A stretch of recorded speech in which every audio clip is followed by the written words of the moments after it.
NATO'nun Brükseldə keçirilən fövqəladə zirvə toplantısında alyansın gücləndirilməsinə qərar verildi. Təşkilata üzv dövlətlər anlayırlar ki, Ukrayna məğlub olsa, Rusiya NATO üzvlərini hədəf götürəcək. NATO birbaşa Ukrayna müharibəsində iştirak etməsə də, Kiyevə silah çatdırmaqda davam edəcək. Halbuki, Ukrayna prezidenti Vladimir Zelenski zirvə toplantısına müraciətində Şimali Atlantika blokundan kifayət qədər dəstək almadığını bildirib. Bu sözlər Atlas Araşdırmalar Mərkəzinin rəhbəri politoloq İlxan Şahinoğlu'nun araşdırılmasında qeyd olunub. Politoloqun sözlərinə görə, təyyarələrinizin və tanklarınızın cəmi 1%-ni Ukraynaya versəydiniz və ya satsaydınız, bu qədər dağıntı ilə üzləşməz və işğalçıya daha çox zərər verərdik deyən Zelenski haqlıdır. Rusiya quruda irəliyə bilməsə də Ukraynada hava üstünlüyünə malikdir və şəhərlər bu səbəbdən bombalanır və mülki insanlar arasında itkilər artar. Buna baxmayaraq, NATO Rusiyanın Ukraynada qələbə qazanmaması üçün Ukraynaya dəstəyini artırmaq məcburiyyətindədir. Rusiya rəsmiləri ard-ardına NATO ölkələrini nüvə hücumu ilə hədələyir. Soyuq müharibə illərində belə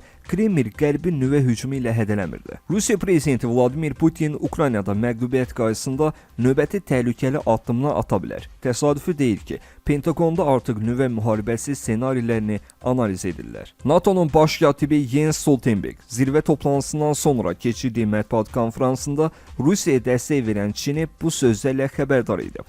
Biz bugün Çinə Rusiya yardımını dayandırmaq barədə çağırış etdik. Pekin iqtisadi və digər sahələrdə Moskvaya dəstəyini dayandırmalıdır.